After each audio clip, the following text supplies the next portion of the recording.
The process started from this premise that, like, when I was 20, I thought I know everything about how intimacy is, how love should be, and like over the last 20 years, all my ideas, then so clear, gradually start to get destabilized. So I realized I don't know anything. So I just wanted to relearn, to rediscover what intimacy is. It took like 1 or 2 years to do a very atypical casting, not like a regular fiction casting, but more like when you work with reality. When I was searching for like-minded people to start film research with on this theme of intimacy. It was like a laboratory. Fiction was more like a safety net, a structure which allowed us to work with reality. It demanded a lot of courage. I mean, I work normally, we are not maybe all work as actors here normally, but normally you have something to hold on to, a script or something. There was a loose script, but here we just all had to jump into the abyss and believe that we would end up with a film in the end, and which we did, but it was very scary, of course, to go through this for all of us. I mean, it was not like a fun summer camp.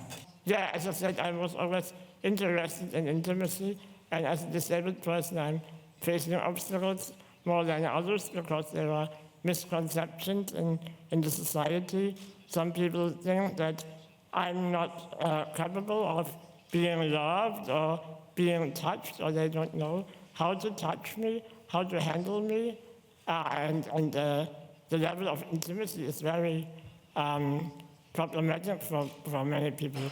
It was not only trying to be part of something very different as a project, as a process, a film that probably you've never seen before. I myself haven't seen something like this before, but it was just really exploring your boundaries, crossing them, seeing what you can do or what you can't do. I found myself really in another level after shooting all those scenes and working with those people and working with people that were really not actors, but they brought their true selves on set, on our little home while we were shooting, and it was just magical. It is still magical, and I think Adina is a magician. I feel that the film talks about the challenge and the struggle so many people go through to try and be free and to get rid of etiquettes, and how society has told you who you should be and how you should be. Yes. And it's such a struggle to be different. And I think the film really talks about the fight for freedom that so many people go through in order to be who they are. And I think to do a film like that, it demands a certain amount of emotional input for that struggle to be felt by an audience. And the film for me isn't a classical film in the sense there's a story. For me, it's a film that brings the audience into a process which you might not like, and I can understand that you don't want to go and see a film for that. But Adina has fundamental questions, and she isn't an actor in the film. She's someone who is bringing forth questions that she's looking for answers for. And she says, a point in the film, she says, I want to fucking understand how other people manage. And that film is about seeing how other people manage. We don't want the film to be labeled as documentary or fiction.